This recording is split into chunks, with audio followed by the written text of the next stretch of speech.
All right, people, we are live. This is Scotty Roberts. You're listening to the Intrepid radio program right here on the Odyssey Radio Network. That's ODYSY1.com. Come on over, see all the goodness that's Odyssey Radio. And also, all of you who are already here over on the YouTube channel know this. But for anybody catching it from the outside, this is Scotty Roberts coming live to you from my YouTube channel. The simulcast at youtube.com/Mr. Scotty Roberts. Boom. We are here. For those of you who came into the chat just a little bit early, that's only because of human error. I set the timer wrong for 6:05 p.m. We are here now. Master Finn, good to see you. Doug, good to see you. Field Guy, good to see you. I'm looking live. Yes, I am. And so I want to thank you all for being here. And those of you who may have shown up early, now is the time. So come on in. Doug says, stop the presses. It's time to roll. So I was just now watching a movie that I really enjoyed with my son. And actually, this is the last movie I saw in the theater with him before he ended up moving to his mom's and stuff like that. And that is American Sniper. Kyle story, and it's really good. It's really moving, and it's at the same time makes you feel what it was like to at least on an emotional level, to feel something what this man went through and other men went through who were in war and in combat. And it's a sad story if you don't know it. An exciting, a patriotic, an uplifting, and inspiring story. But here's a man who served 4 tours of duty overseas in Iraq, I believe it was. And he was over there 4 times. His wife was home. His wife had 2 children while he was gone. And of course, it all happened after 9/11.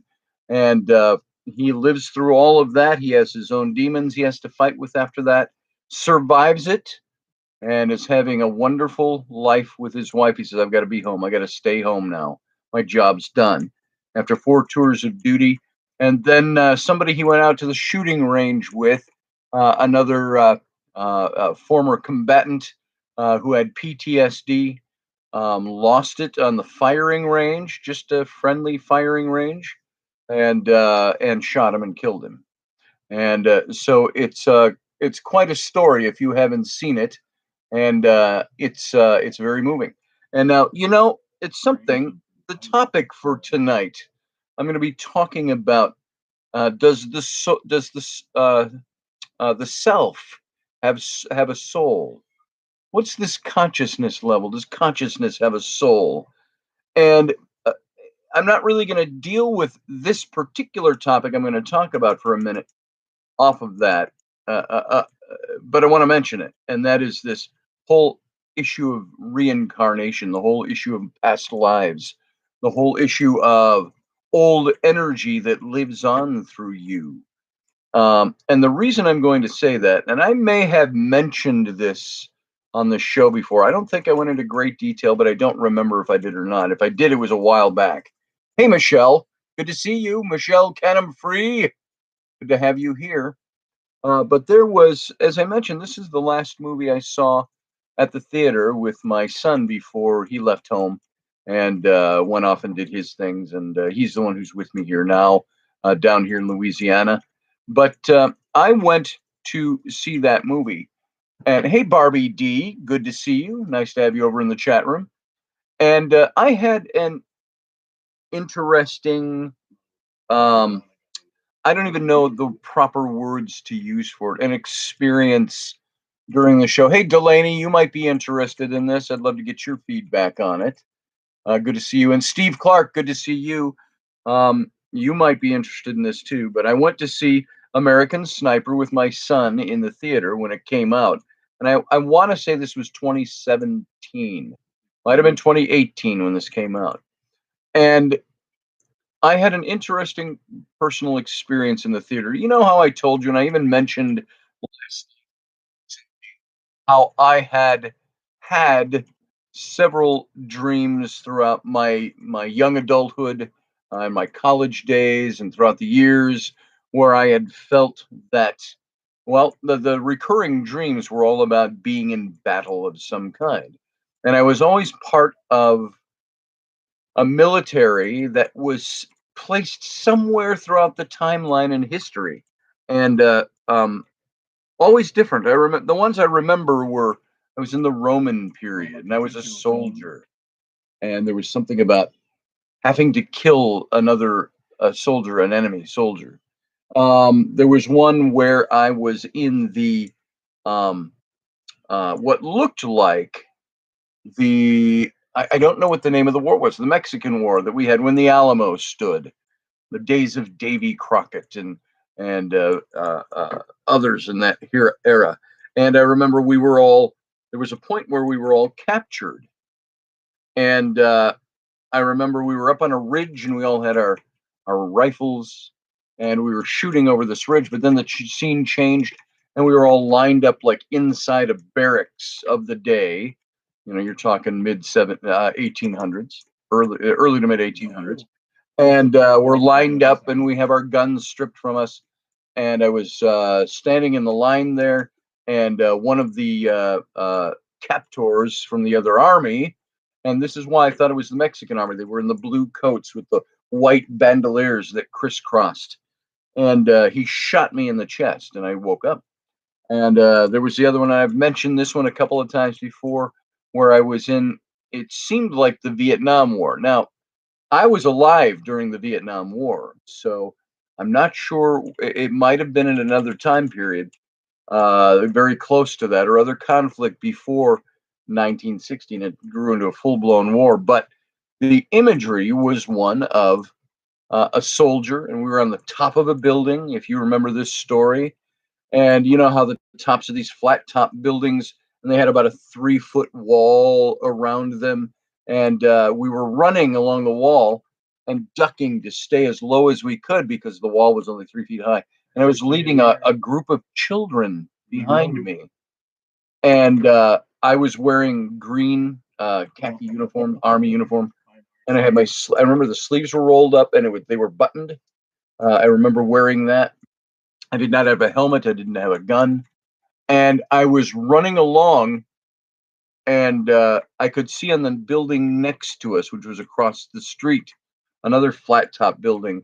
I could see the enemy in. They were wearing the big rice hats, you know, the flat pointed rice hats, which made me think Viet Cong.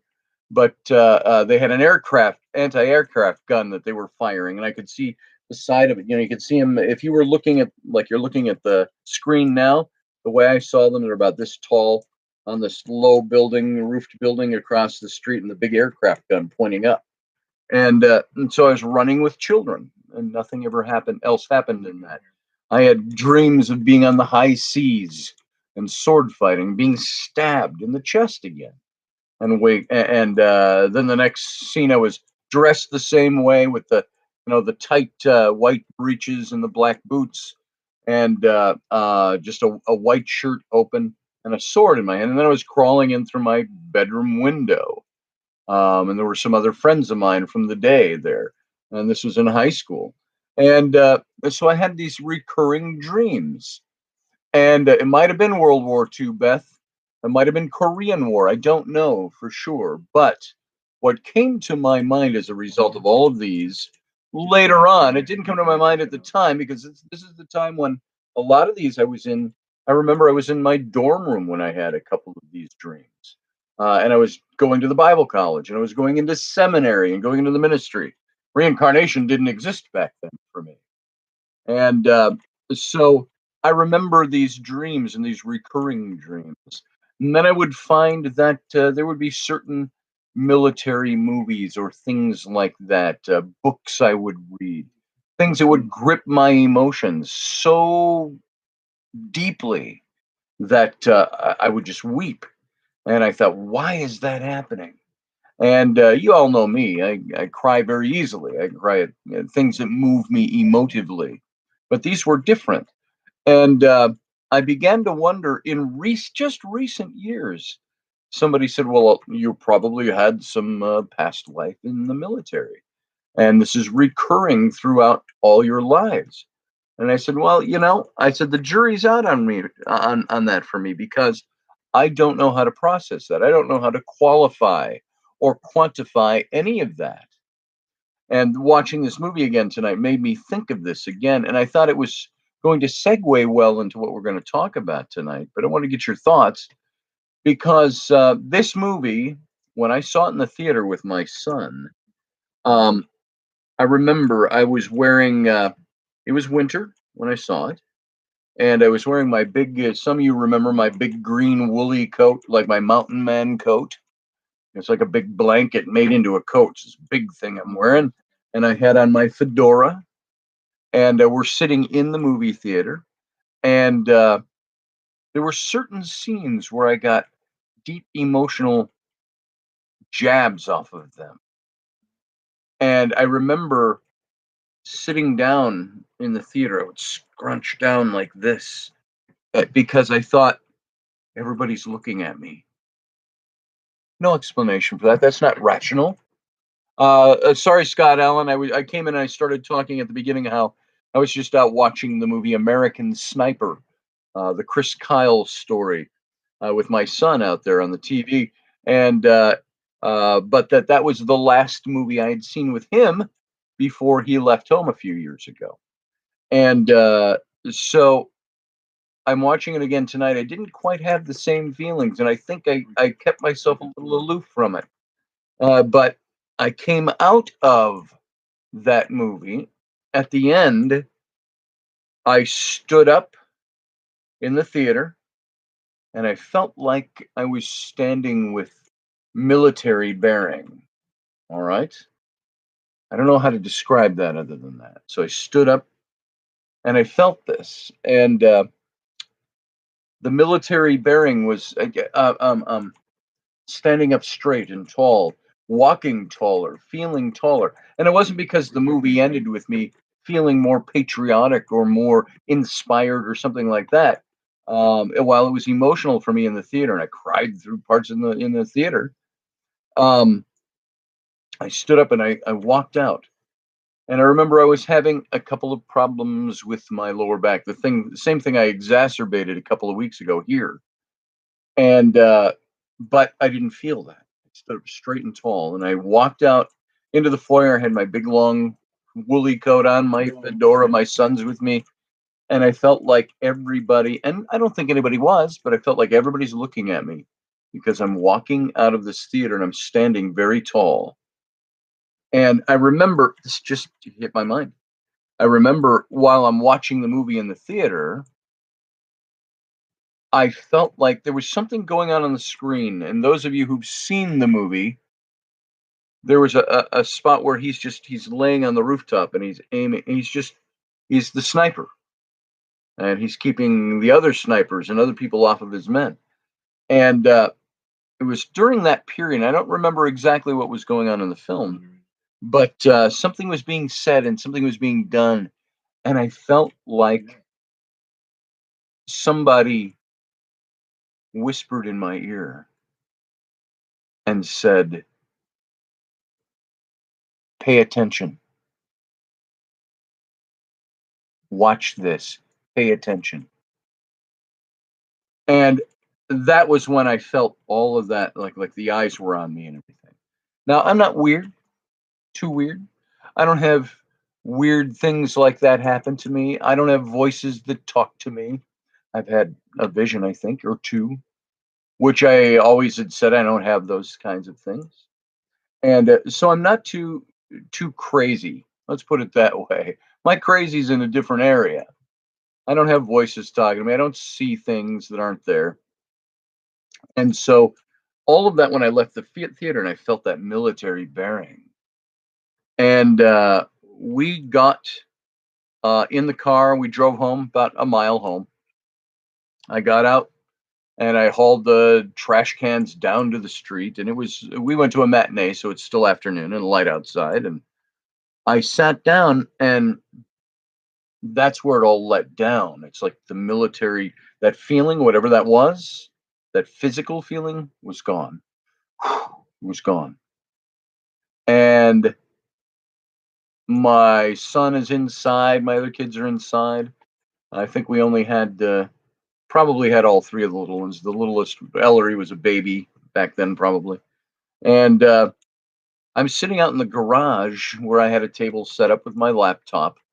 And even though it was cold outside, I opened up the end of the garage, and John Ward, who was my closest friend, um, I thought I got to talk to John because I started to didn't know what this letting down was, and what happened to me. What just happened? Why did I feel this? I thought, and now it's gone. And what's going on with me?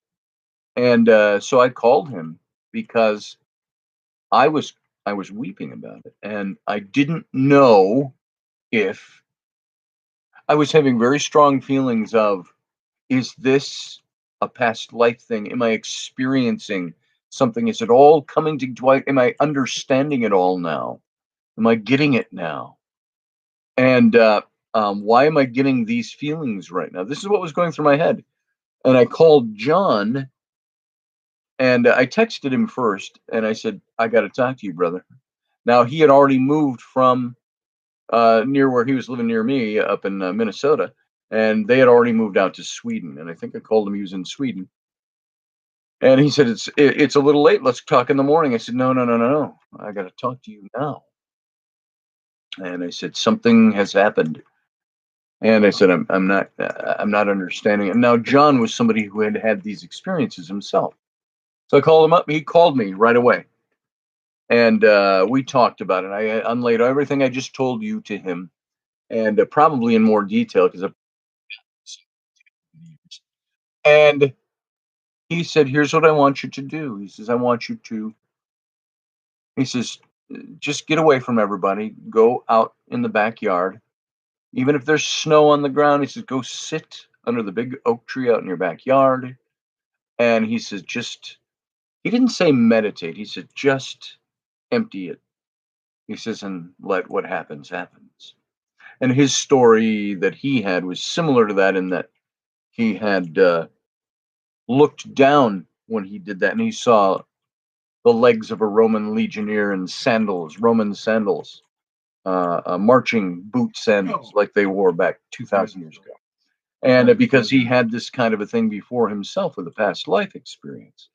And so, um, all of that to say is that this is what that movie did to me. This is what I remembered every minute I'm watching this movie, but I deliberately kept myself a bit aloof from it. I didn't want to go through that again if it was going to happen again. Hey, Johan. Hey, John Piper. Good to see you.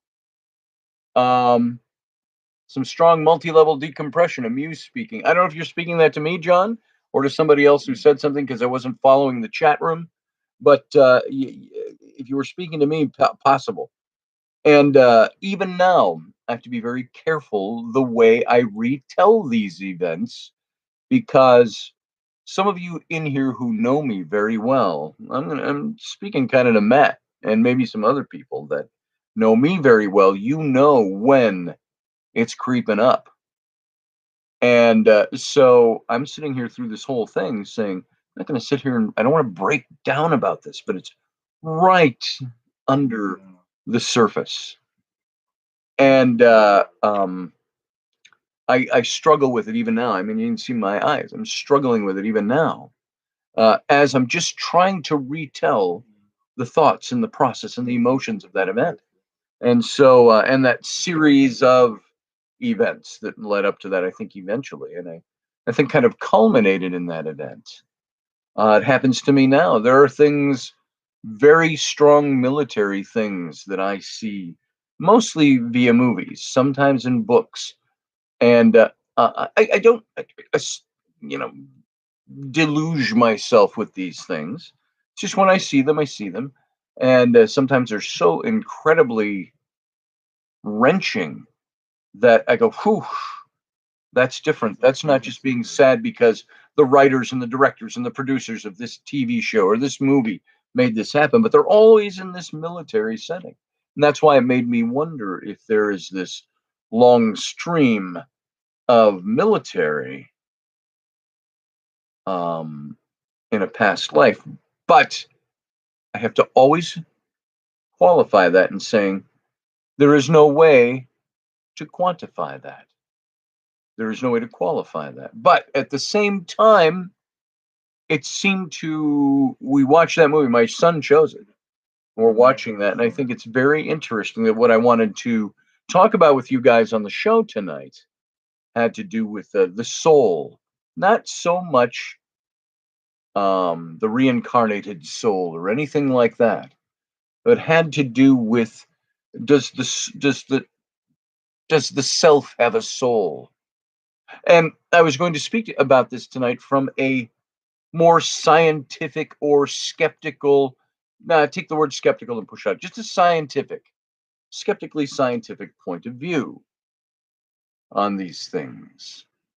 So, who did I see just came in? Brianna Dunlap. Good to see you. Um, you might be right about what you're saying over there in the chat room. So I want to see what some of you are saying, but um, let's see. Um, I'm not connecting with the chat. Sorry, I'm seeing it, and I'm not wanting to dig and take the time because I don't want to be too paused here in what I'm doing, but not to ignore anything anybody's saying about this. But there you go. There's that.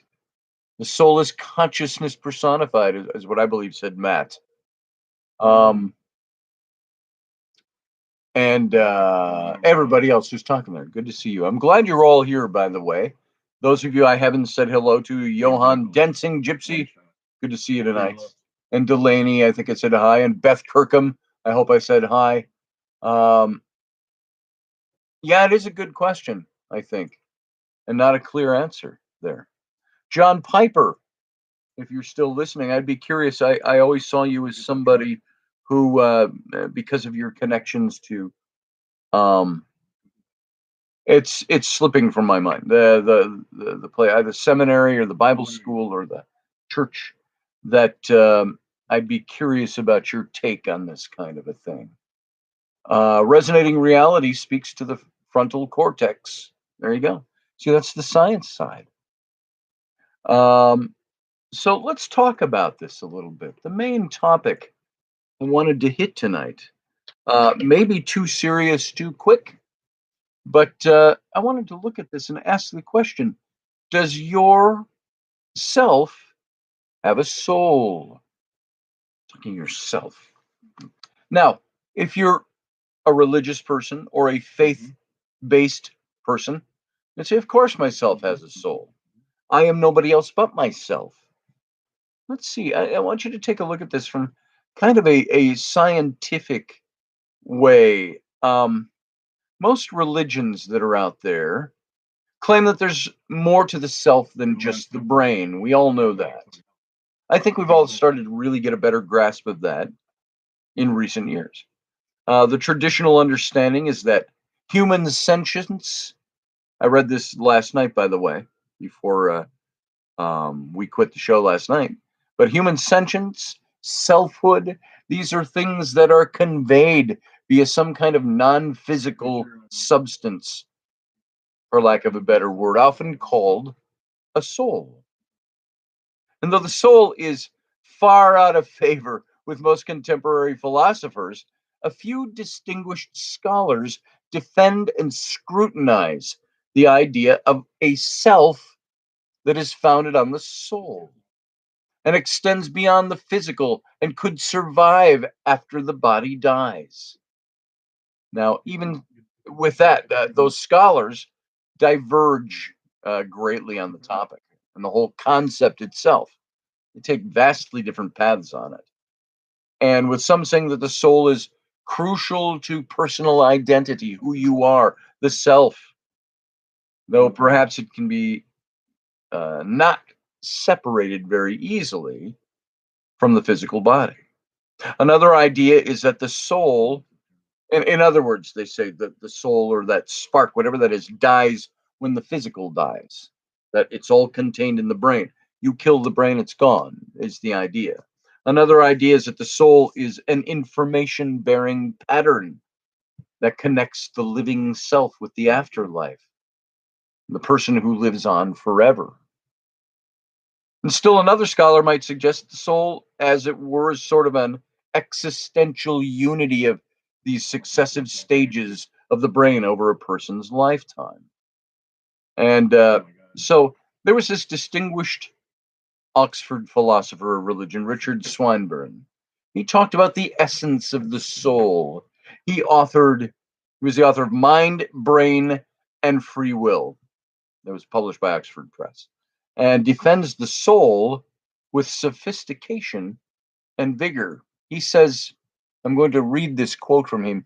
He says, if you want to tell the whole story of the world, you must say what objects there are in the world, what substances there are, what properties they have at different times. Of course, that will include all the physical objects, all the tables and all the chairs and the planets and the atoms. But of course, that won't tell the whole story.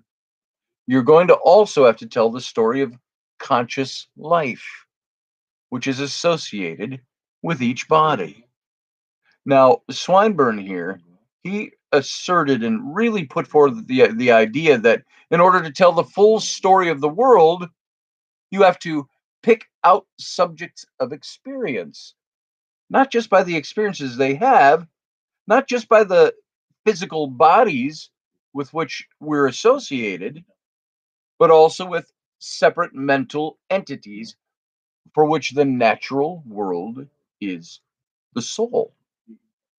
And if you can't bring soul into the account of the world, you won't tell the full story of the world because you will not tell who has which conscious life. This is what he contended, Swinburne.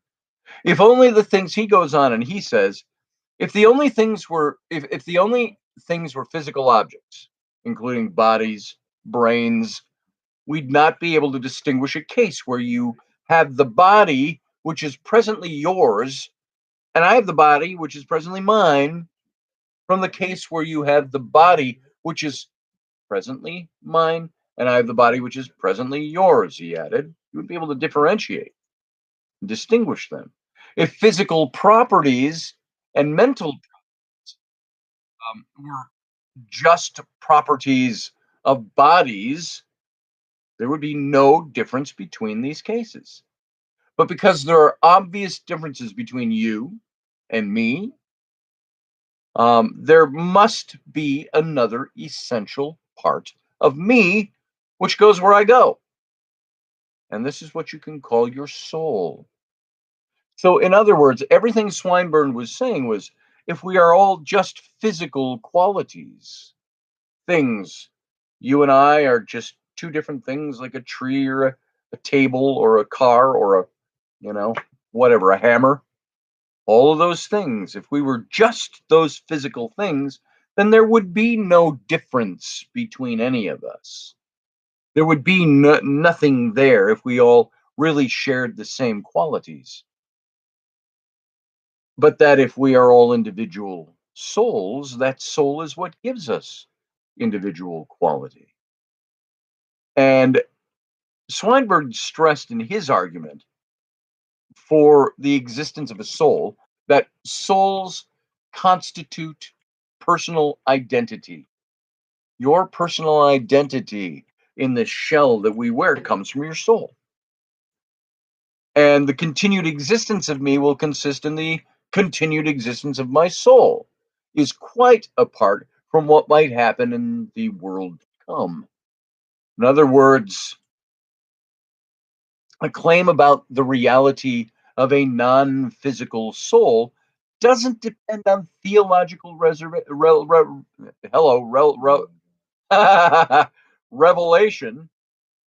It doesn't depend on theological revelation or someone's own religious belief. So now, those of you who have a past in faith, you have a faith life, you have a believing life. These things aren't that foreign to you, are they? We might have used different words, but when I was growing up in the Baptist church, when I went to Baptist seminary, and was in Baptist ministry, then evangelical free ministry. You know what that all was? That was all me believing that these very things we talked about, only from a religious faith point of view. Hang on a second.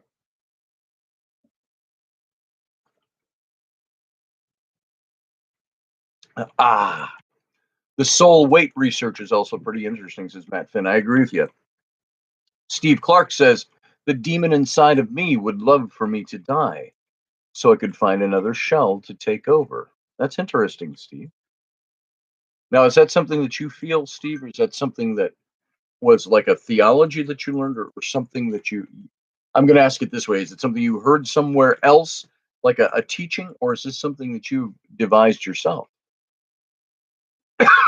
Kevin Miller says, my soul and spirit is that part of me that desires deep relationship with others. Most specifically, it makes it possible for me to have a relationship with God Himself. And Kevin, that's what I learned. The time you and I, we were never classmates, we were different ages, but we went to the same school, we went to the same church. We had the same teachings, and I believed that very fervently and hearty. And Baroness January, by the way, pardon me, everybody, Baroness January, welcome. Haven't seen you in a while. Good to see you here. You said you want to add a definite belief that we have a soul. You said I felt my late husband's pass through me while giving. I'm not sure what you mean. Coronary, trying to save his life. So, so most of this isn't odd stuff for us who grew up with a religious belief or a faith belief. And Kevin Miller, I would start to maybe debate you a little bit, not from a point of view of saying I'm a total non-believer, which I'm not. Don't let me fool you.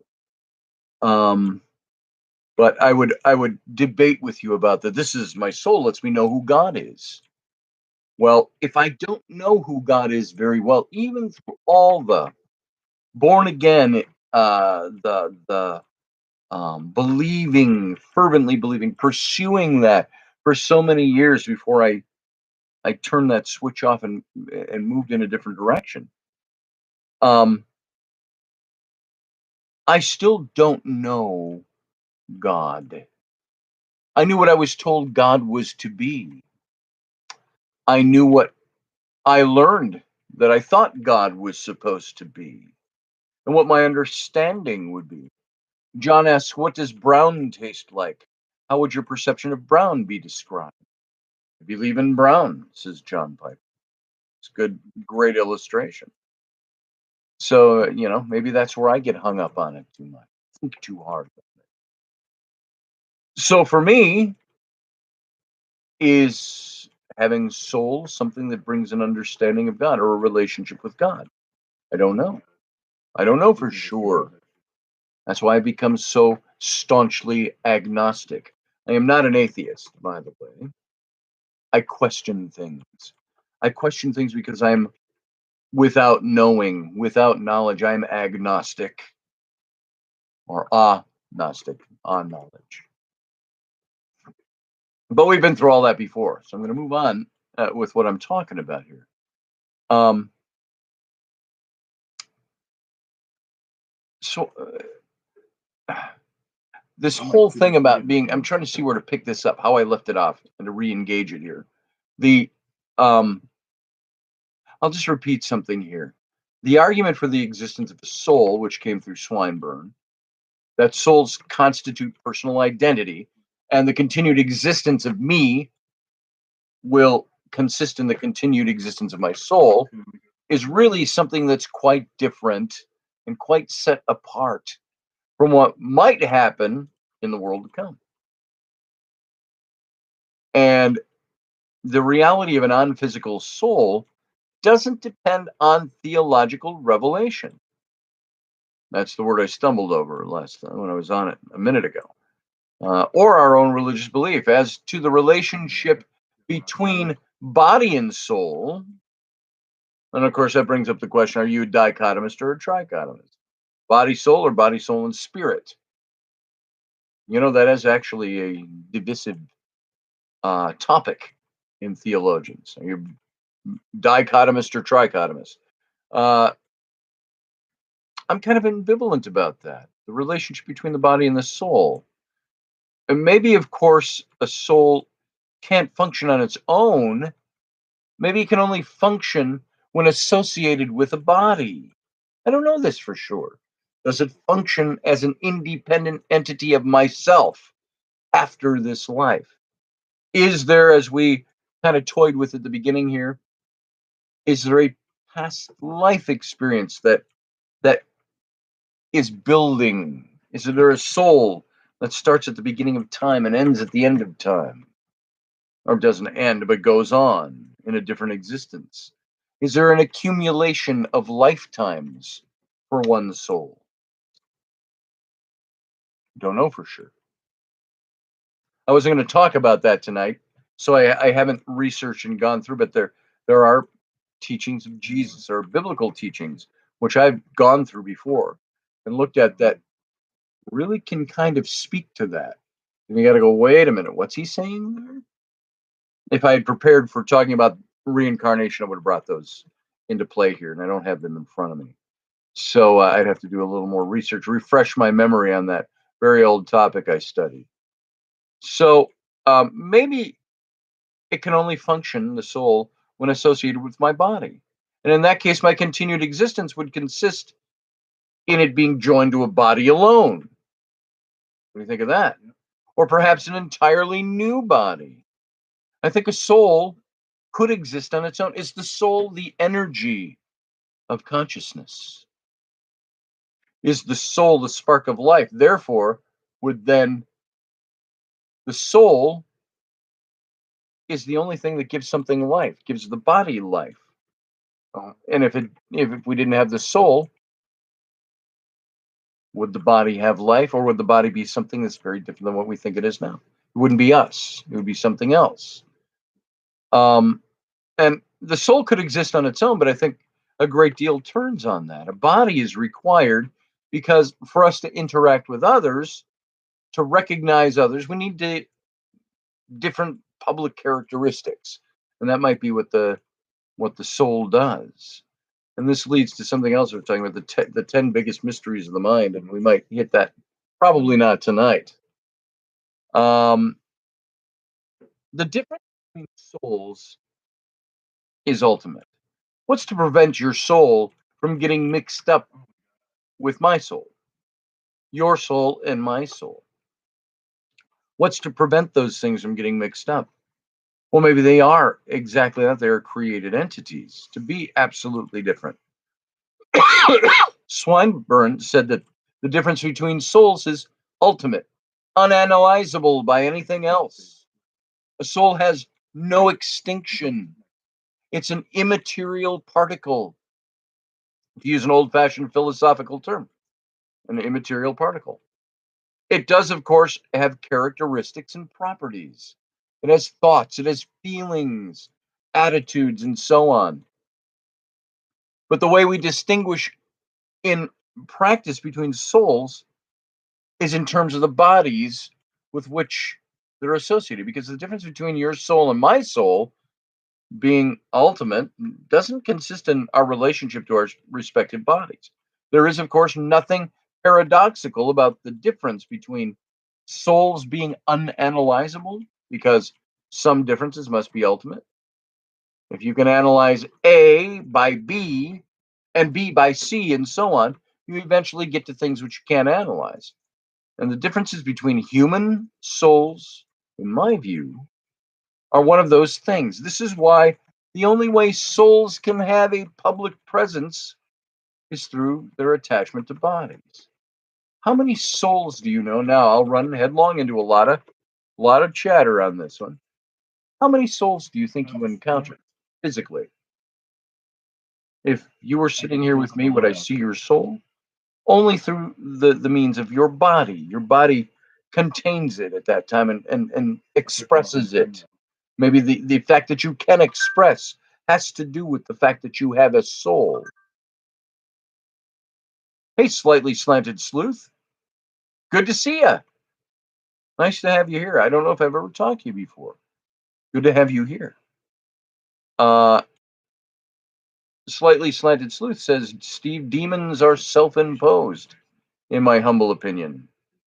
So I don't know your full uh, philosophy on that, Slanted Sleuth. But demons are self-imposed? Are you saying they are part of the mind? They are part of our soul, manifesting in different ways because we've allowed them to do that? Or are they externals that come in and affect who we are? It's a good question. Um, Physicist and Anglican priest John Polkinghorne gets to a very similar religious result for the meaning and the purpose of the self, but he achieves it in this very different religious formulation. He agrees with fellow scientists that patterns of information carry the self. Like with me, patterns of information, all this military stuff, my dreams and my experiences and my emotions. Is that a pattern of information with me? Is it really only within myself? Is it something from the past? Is it, what is it? Don't know for sure. All I would say is because I can't quantify or qualify, quantify is probably the better word, reincarnation. Jury's still out on that for me. I can say I believe that that's possible, but I have no way to prove it. When you have that, when I have that, um, I'm trying to put this together in my head in a way I hadn't thought of before, but is that just a pattern that my mind and my brain has created? Or is it something else from the external? That's the question, sleuth, that I'm looking at here, that I'm asking. Um, Beth says Brian Weiss has a lot of books on the subject, seems to be the man of the hour on the subject. I don't even know who Brian Weiss is, so I'd have to look him up.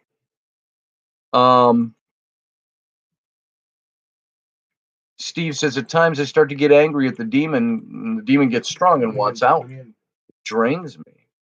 So is that an entity from the outside? Is that your own soul?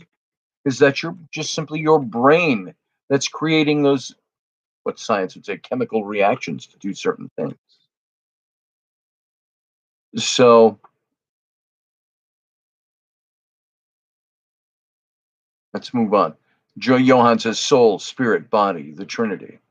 Yeah, that's the people said, well, we were made in God's image. We always used to say, well, God's image, body, soul, spirit, um, soul, spirit, body, equal to God the Father, Son, and Holy Spirit, the Trinity. I don't know if that's exactly what it means by being made in God's image. Yeah, maybe just some of that, Matt. Questions that can only be answered when we're in a different place than we are now. Talking about Polkinghorne, priest, he agrees with fellow scientists that patterns of information are what carries the self. But as to what follows, he diverges dramatically. Polkinghorne begins by asking, can you make the credible understanding of a destiny beyond death for human beings? Can you make credible understanding of a destiny for a human? Then, from his Christian theological perspective, he sets two equal and opposite requirements for the afterlife of a soul: continuity, in that the same person with the same self must live after death, and discontinuity, and that the afterlife person, the afterlife self, must live on forever. Now, there's a big question right there. See how that's all wrapped up?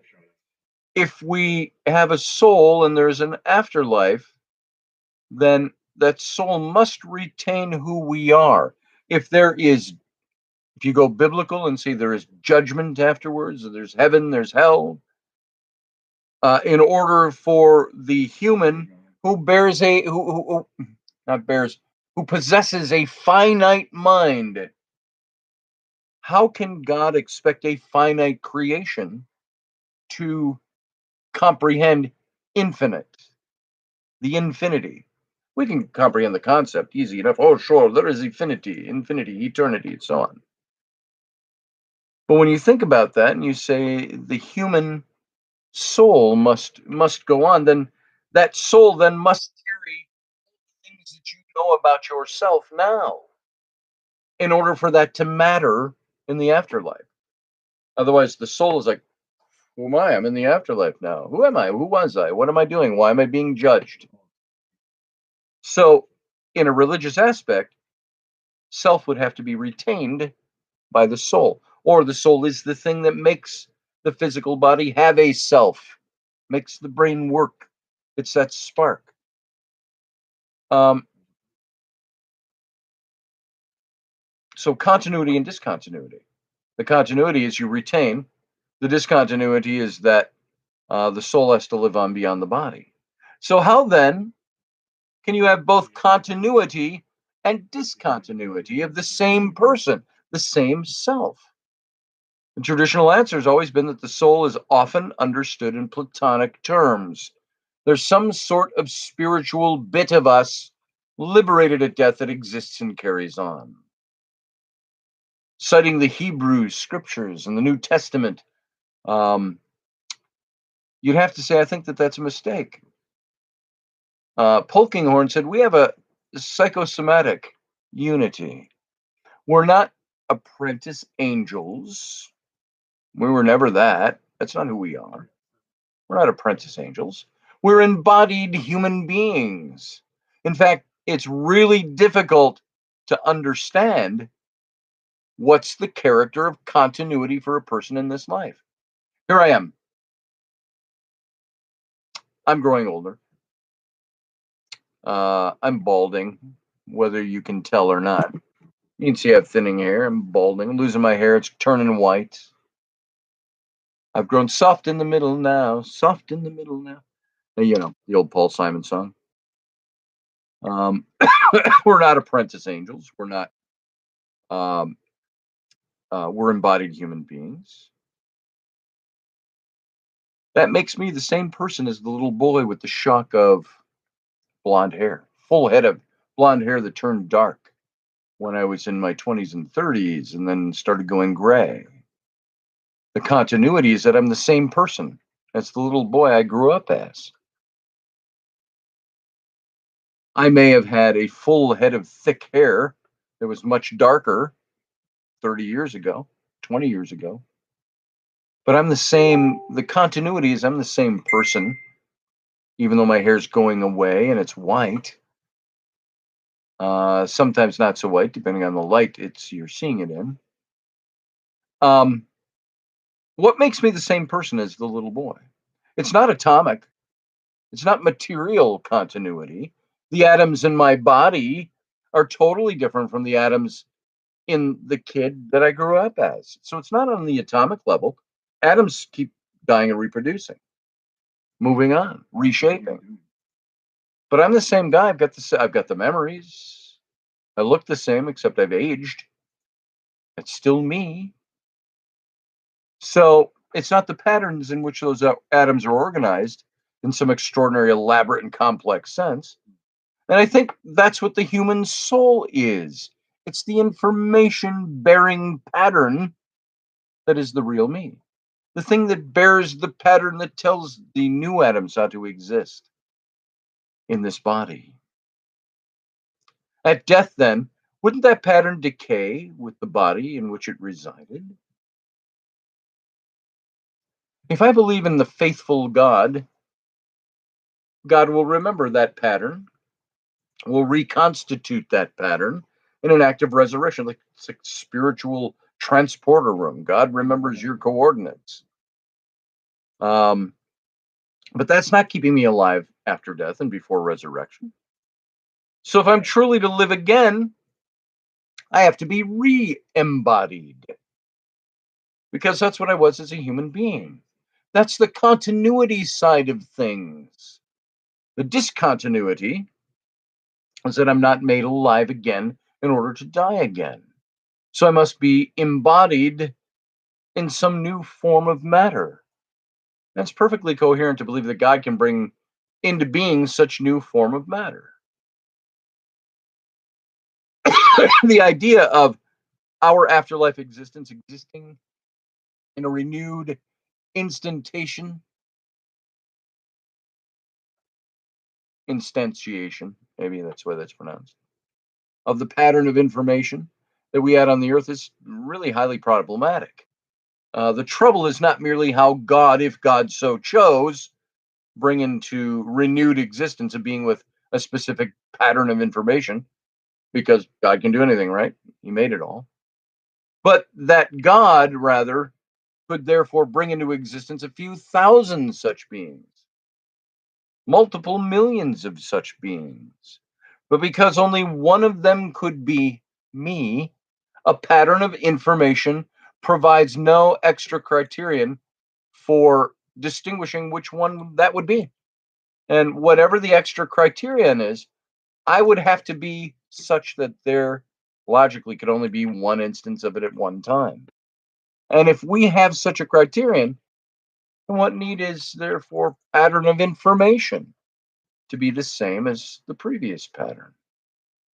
See how the argument in and with yourself and of yourself and about yourself can become very circular very quickly. John Piper says, not translated over and over, but transfigured. That's interesting. I can accept that. God is our one true self, says Slightly Slanted Sleuth. So God is who we all are? Is that then saying that we are all God? That is one belief that when I was in seminary, that was shunned, that believe we are not all God. So that's an interesting belief. Kevin Miller and God will unify our pattern with himself and with other believers. So we become, in a sense, like, and I'm not mocking it with this, but just for a word picture, like a spiritual commune, a soul commune. We all become one with everybody else. I will tell you, as an individual, I don't like that thought at all. If and I know that might not be precisely what you're saying, but I've heard it before. I don't want to be a collective. I like myself. I like being myself. I like the individual I am. Do I have any control over that then? If that's just the way it is? No, I don't. It's interesting though. Interesting concept. Like the founder's Great Link in Star Trek. Yeah, there you go. Great Link. God is in the earthworm, yet the earthworm is not God. I get that. I know what you're saying, Sleuth. Pardon me. I have a very dry throat. So we're all sparks of the divine creator, says Karen Steele. My opinion. That's a good opinion. I get that. I used to have somebody tell me, God said we are all gods. I said, well, no, he didn't. He told that to the divine council, the Elohim, not to humans. John Johann, or Johann Dancing Gypsy says, right, Scotty, we are all fractals of God.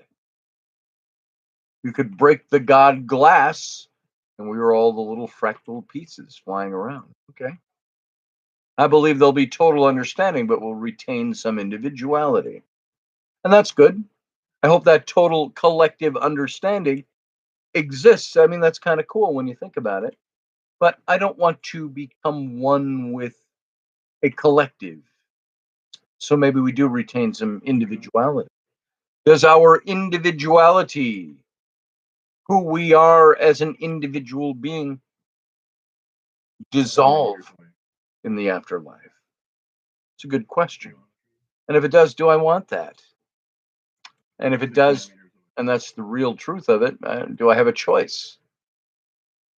Maybe that's what we want when we go there. I don't know exactly. So there's this existential unity.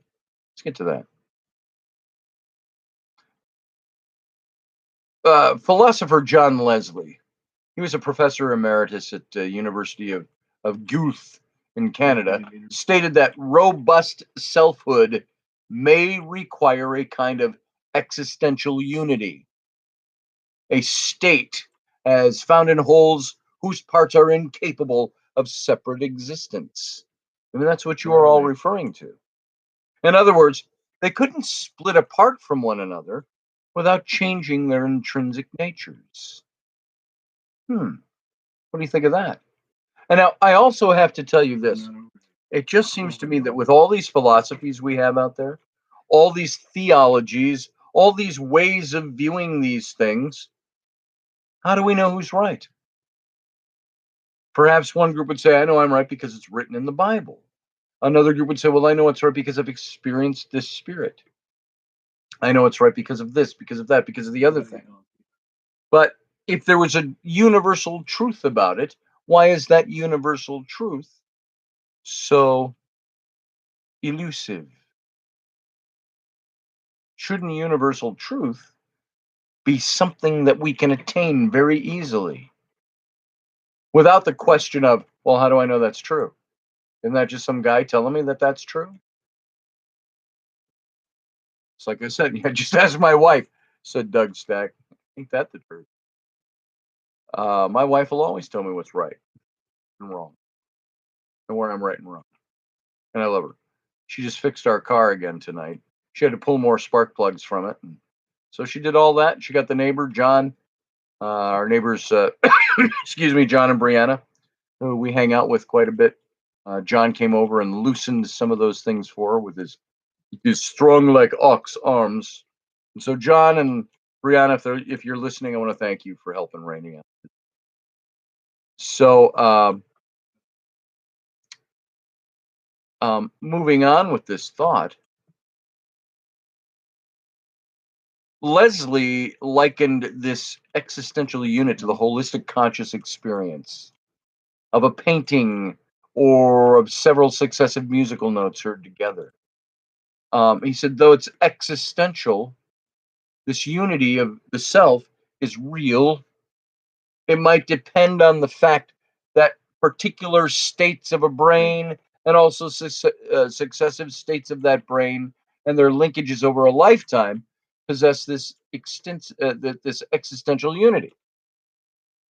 Okay? He distinguished existential unity from a mere unity of integration, like the unity of parts of a working machine or of a well-disciplined army. How could such existential unity be achieved? The brain could be a kind of quantum computer. Kind of already know that it is. Quantum wholes are the ones whose parts don't exist separately. A quantum whole. And in the brain, a whole, WHOLE, there's a unity in the brain of existence, such as is had by quantum computers, but not by digital computers, he explained. Even so, Leslie added, the brain carrying out quantum computing isn't essential to my position, and something other than the quantum unity could be involved. So he drew an analogy with an historical understanding of souls. He said, when the parts of a soul were viewed as existentially unified at each particular instant, it wasn't thought that God, when manufacturing united souls, had to do some kind of special mixing involving many separate steps. It was believed simply that souls had, from the moment of their creation by God, the properties of being complex yet existentially unified. Many distinguishable elements of such complexity were present when a soul had a thought or an experience, but still a soul remained existentially unified at each instance and remained the very same soul at successive instants. How's that for a mouthful? So, does your soul, yourself, have soul? Have a soul? It's still a raging question, but we can kind of answer it theologically. We can answer it uh, uh, um, theoretically. We can answer it philosophically. Sleuth says nothing, no thing ineffable. God has no thing to do with this reality. God is blameless. Okay, not quite sure where you're going with that. I'd have to think through that for a second. Matt Finn says many experts can even agree as to the science behind how quantum computers work. It's quite a rabbit hole. Yeah. How does a quantum computer work? How does it even work? How does that thing work? Beth Kirkham says, you know all of this hypothesis, all of this hypothesis.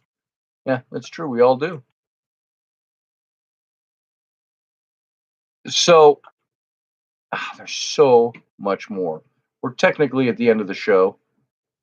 I want to talk about from a psychological standpoint, does the soul exist? And how evidence psychologically says yes. New scientific theory recognizes life's spiritual dimensions. I want to talk about what if consciousness comes first? Bridging the mind body gap is going to require a fundamental shift in perspective. You know what this all starts to sound like? It's something paradox. It's like that song, and I've quoted it here before. It seems I've imagined him all of my life as the wisest of all of mankind. It's a song about Jesus. But if God's holy wisdom is foolish to men, he must have seemed out of his mind. For even his family said he was mad, and a priest said a demon's to blame. But God, in the form of this angry young man, could not have seemed perfectly sane. When we in our foolishness thought we were wise, he played the fool and opened our eyes.